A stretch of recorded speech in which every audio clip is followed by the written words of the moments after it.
Young Jordan. Jordan's Soapbox is a series supported via Patreon. If you would like to help keep the Volcano Hotel running, consider supporting it for behind-the-scenes access and other dumb rewards. Furthermore, we have a Discord server where you can hang out with me, talk about things, vote on topics, and other things that we thought were good ideas, I guess. Link to all of this in the description. And now, enjoy the show.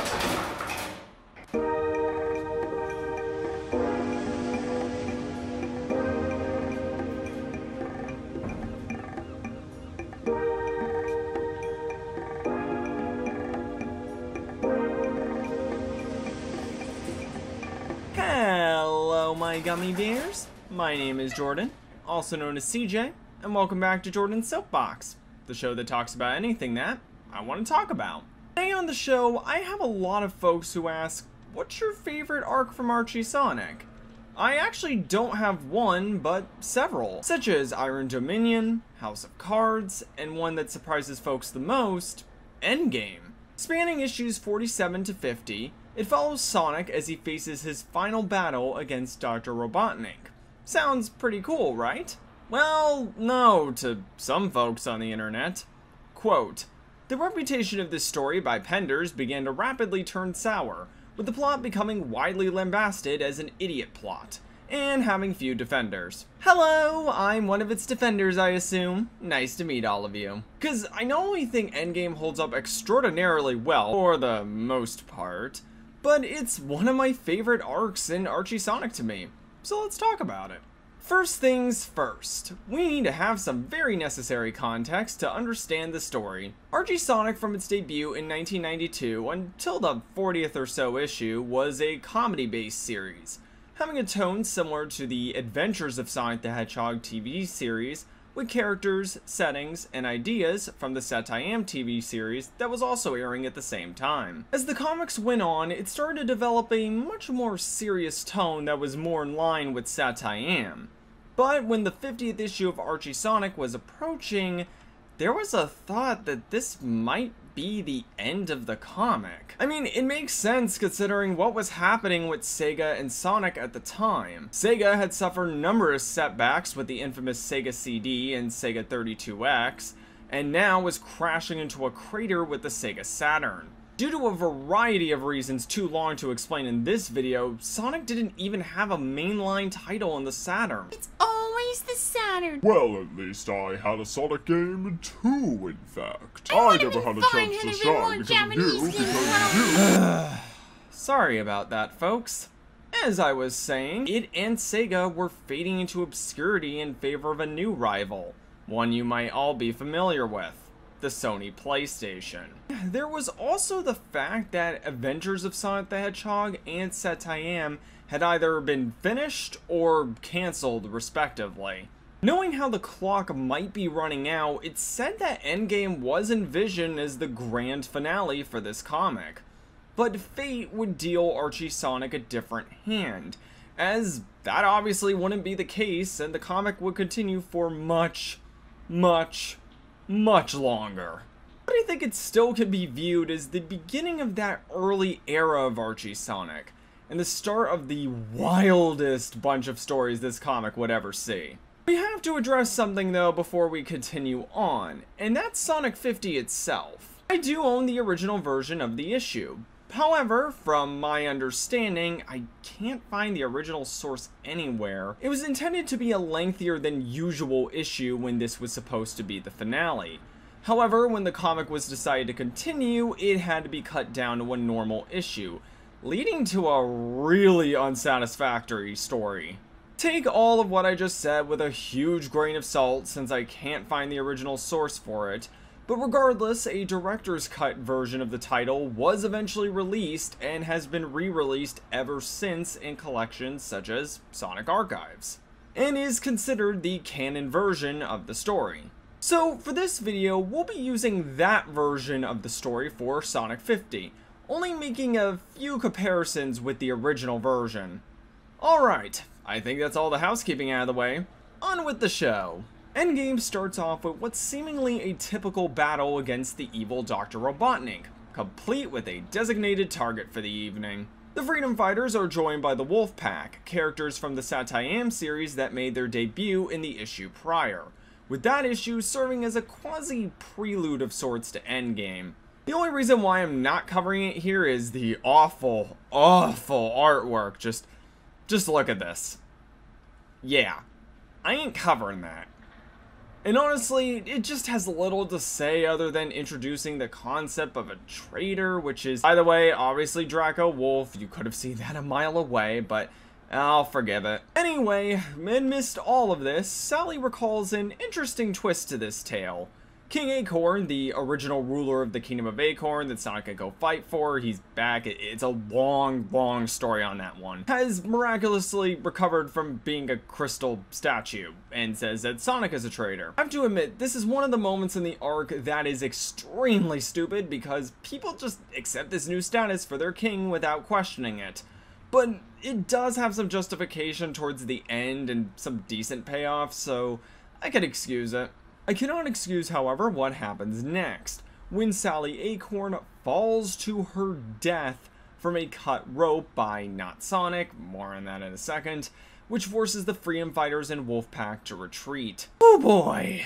There has been a lot said over the years with this. Yes, it was the intention to kill her off here, with Bobby over on Thanks Ken Penders stating this was due to story reasons, the Princess Sally miniseries not doing well, and Sega having restrictions on the relationship between Sonic and Sally. But instead of, I don't know, working around these issues if that was the case, they killed her. Sega was apparently, of all people, the one that intervened and said, change that. With Bobby stating that it could have been due to the then upcoming Sega World Sydney that prominently featured Sally. The only problem I have with that theory is I'm not sure how popular Satayam was over there. It was more of a North American thing. Instead, I really like to think it might be due to the early internet's online backlash against it. Yeah, even back in 1997, it was severe, with a whole darn memorial page that someone set up and folks wrote into. Well, laughable to some as it's a fictional character, it's, honest to gosh, kinda sweet, because that's how much the character meant to folks. And how stupid of a decision this was. While the death would be thankfully reversed, folks often cite it as the biggest negative of Endgame, and I gotta agree even as a defender of it. Everyone has a moment to shine in this arc except her, which sucks when you consider the Satayam episode very similar to this one, the Doomsday Project, featured Sally in a prominent role. But I will admit it gets the job done in having a shocking event that set into motion the high stakes arc we're about to witness. As Sonic, who wasn't actually cutting the rope but confronting a fleeing Robotnik, was left behind and later demands answers. Those answers come in the form of cuffs by one Jeffrey St. John, aka the worst darned character in these comics by far. Okay, to be fair, I legitimately like Jeffrey St. John when he's a traitorous lackey to Aegis Nagus. That's when I feel like he really shines. But until then, he is the worst character of this comic. And, you know, I think it's time to test out a little invention we've been working on. The Multiversal Engine. This little but powerful device allows us to pull anything or anyone from any universe, fictional or otherwise, that we choose. Science fiction? Not anymore. And in case you're wondering where we found it from, we borrowed it from a horse and a wolf. Anyway, I think we should test it out by having a chat with our friend. Don't you agree? Teleportation now initiated. Stand clear from multiversal engine. 3, 2, 1. Teleportation complete. Oh. I accidentally set the coordinates above the lava. Oops. You know, I just committed a bunch of multiple war crimes right now. But honestly, I burned to death a character that everyone hated anyway. So I think it evens out. So the late skunk accuses Sonic of murdering Princess Sally, and by King Acorn is sentenced to imprisonment in the Devil's Gulag. Gulag. I have a Russian sounding voice occasionally, it works. Okay, so besides the death of Sally Acorn, I don't really see a problem with this story so far. It takes what should be a familiar story of a battle between the Freedom Fighters and Dr. Robotnik and cranks things up to 11, which is further increased in the next issue when the flight to Devil's Gulag is shot down by Dr. Robotnik's forces. With Sonic being the only conscious survivor, he makes his escape and is now a fugitive, on the run from both Dr. Robotnik's forces and eventually Jeffrey St. John and his crack troops. It's a lot of fun seeing a hero like this being stripped down of everything he normally has, his friends, resources, he's all on his own here. This of course leads into the often memed panel of Sonic knowing the meaning of war. I'm actually going to defend it here because it does make sense considering what the comic was up to this point, a comedy. It represents to me how the stakes have gone far beyond the typical battles between Sonic and Dr. Robotnik. It calls for a narrative bit like this. The only issue I have really is the narration runs on for too long and distracts from some seriously gorgeous art of Sonic taking down SWAT bots in the pouring rain. It's beautiful and haunting. This really is it. This is the final battle, and things are as dire as they could be. It will only worsen as, surprise surprise, Draco Wolf is the traitor, and a traitor at that, which is clearly depicted as being a bad thing. Wow, what a concept. Not only that, but Bunny Rabbit and Antoine are captured and sent off to Down Under. I mean, what's the difference? They're both hexscapes. So we're increasing and increasing the stakes of the story in this issue. But the only thing, cranking this thing up to 30 would be Dr. Robotnik entering Knothole. Okay, I need to kind of explain how important this is. For much of the comic's run, the whole point is that Dr. Robotnik never found the secret location of Knothole. It's a secret location for a reason, and Dr. Robotnik waltzes in and chews the scene to delightfully evil perfection, with the personal highlight being crushing Uncle Chuck and Muskie as he finds out they're the ones who have been the spies on his various misdeeds. Everyone here is at their lowest point. Sonic is still being relentlessly pursued by Jeffrey St. John and his crack troops. Knothole is, with King Acorn revealed as a robot duplicate, with it conveniently lampshading the fact on how easily everyone was duped, so you know what, the whole bit kinda works. And its population only being allowed not to be roboticized in favor of being the victims of his newest deadly creation. Bunny and Antoine are being held prisoner by the comical but still darn frightening Crocbot, which is legit an alligator on a tank. Never stop being weird, Archie Sonic. Never stop being weird. So to me, we have a clear structure. 47 is our introduction, 48 continues to raise the stakes, 49 further increases the stakes to their most dire point. Now, I'm not saying here that all of this works. There's some twists and reveals that just don't. Like, there's a whole bit with Hershey, which is, by the way, a new character introduced in this arc, was the one that apparently cut the rope via a Sonic costume that was modified with special eyes that saw Snively instead of Sally. Yeah, I'm just gonna say it, it's dumb. That's really, really dumb, and I can't really defend that compared to, King Acorn being a robot. But you know what? I was just done talking about an alligator robot on a tank. I think as the audience, we can deal with strange occurrences and nonsensical ideas so long as there's some good payoff. We do, however, need a little light in this darkness, though, and that's where Dulcie comes in to save the day, because she has the ability to tell the truth. Alright then. With an arrival to Angel Island that quickly escalates, the stage is now firmly set, and I don't really view the other issues as filler. Every single twist, every single moment, all of it was necessary in some way to reach where we are now. I'm not saying it was a smooth ride. As I mentioned, there's some stupid stuff in this arc, but most of it can be explained away or isn't really that offensive. And what we ended up with Sonic 50 Director's Cut is flipping perfection.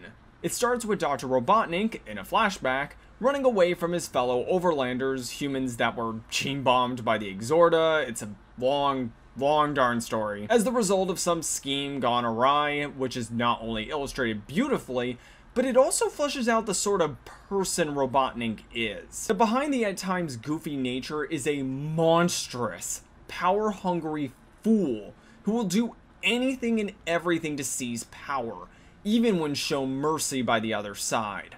It's only further demonstrated when he tests his newest invention, the Ultimate Annihilator, that erases anything from existence, in this case a male overlander. It's as dark and disturbing as it sounds, and is a ticking clock which Sonic has to beat. Speaking of whom, we end up clearing things up with that whole traitor thing. Thanks, Dulcie. And Sonic, Knuckles, and Jeffrey St. Worst character teams up to liberate Knothole in a really awesome 2-page spread, which Sonic decides then it's time to beat the crap out of that traitor Draco Wolf. But he'll be too late, as Hershey decided to do that in a more expanded and satisfying sequence compared to the original version, which makes this stuff not fantastic, and we could debate all day about whether that should be in a Sonic comic, but you know what, I think it's fine in the end, as he has the living daylights beat out of him for it. It's satisfying to say the least compared to the whole Hershey just throwing a rock and that's it thing. No. Draco deserves to be utterly decimated for that. Elsewhere, Bunny and Antoine escape with the help of the Down Under freedom fighters. They board a ship carrying ore needed to power the Ultimate Annihilator, but also has a combot with a nuclear weapon due to an attempt by Crocbot to usurp power. What I explained here, however, is not explained well in the actual issue, even in the director's cut, but it's actually one of the side stories included in the Sonic Super Special that explains more about this. I really hate this, as it's confusing to the reader as to how they got a nuclear bomb that looks like a medicine capsule. Pro tip: if you have to explain something, explain your main story rather than a side story. Anyway, with the clock quickly reaching midnight, Sonic launches a one-man assault on Dr. Robotnik, which is the most bad thing ever, easily getting past its defenses in the coolest ways possible and making short work of Snively, who compares about a sternum, something I have to complain about a lot because I'm so freaking skinny. He crashes into Bunny and Antoine as they set off to unload the nuclear weapon, and Sonic confronts Dr. Robotnik for the final time to stop his sinister plan. But as things seem to be looking up for our heroes, the Ultimate Annihilator fires off and seemingly destroys Knothole and everyone in it. The shocked expression on Sonic's face as he bursts into rage after losing everything is so well done. The tension is even more heightened when that nuclear bomb that Antoine and Bunny had does go off, and the computer warns everyone that, yeah, you're all about to die. But Sonic and Dr. Robotnik don't care. This is it. There's nothing more to lose. It then shuts up and lets the art do the talking. A fight that takes 2 pages but is so beautiful, I couldn't have asked for a better final confrontation between these two titans. It's exactly what a final, desperate battle looks like. All ending with the two being engulfed in the purple energy of the Ultimate Annihilator, a sketch of the two screaming as the entirety of Robotropolis and seemingly Mobius is now engulfed in a blast of energy. It all fades to white, as if the comic itself was erased from reality, which is really a neat touch, with Sonic's hand bursting out of the white void on the next page. After recovering from that, it's revealed that many of the aspects of the world have changed. Knothole wasn't destroyed, but is now 3 hours into the future, and many zones were created by the Ultimate Annihilator, a new status quo that would continue for many issues. But that's not even the most earth-shattering. No, it's the fact that Snively had reprogrammed the Ultimate Annihilator to consume Dr. Robotnik alone. That's right, people. Dr. Robotnik? He's dead. Deader than a doorbell. Which to me is the most poetic thing ever. A monstrous, power-hungry overlander who really was a fool into thinking that his underlings would not attempt to usurp his victory. I have to admire everyone involved for as difficult as a choice this later would be. In making sure that his death really was final, it helps ENDGAME have that satisfying conclusion it was always meant to have. Robotnik is finally dead. The freedom fighters won. But we have one more thing to address.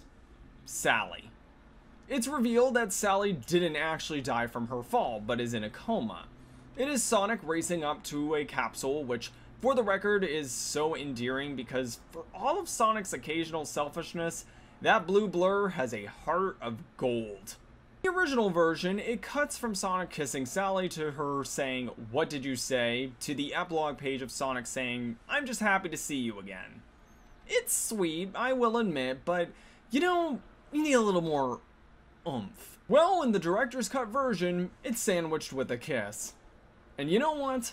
Screw it all, I'm a sucker for happy endings, and considering these two have been through hell, let them have their happy ending. It's about to get a whole heck lot worse from here. And besides that epilogue page giving updates on characters after these events, that was Endgame. And I'm sorry, I don't understand why people hate this arc. Yes, some of the creative choices aren't fantastic, but what is overall here is an arc that raised the stakes in a way that hadn't been done before, and delivered with a satisfying conclusion. I consider this one of my favorites, if not my favorite period of Archie Sonic. Yes, that includes stuff like Iron Dominion and Scourge Lockdown and all that. Nothing can really do it for me like this. I think it's just because it truly was a grand finale. Well, at least until it kept going, but that's a story for another day. That's it for this episode of Jordan's Soapbox. If you must excuse me, I'm gonna go try and figure out a way to not be in prison for burning a fictional skunk alive. Hey, thanks so much for visiting the Jordania Volcano Hotel and Resort today. We hope you'll stop by again real soon. If you like this video, consider liking the video, or even better, subscribing and ringing the bell so you'll know when we call you back down here again. Follow us on social media too in order to keep up with us. Until we meet again, safe travels out there.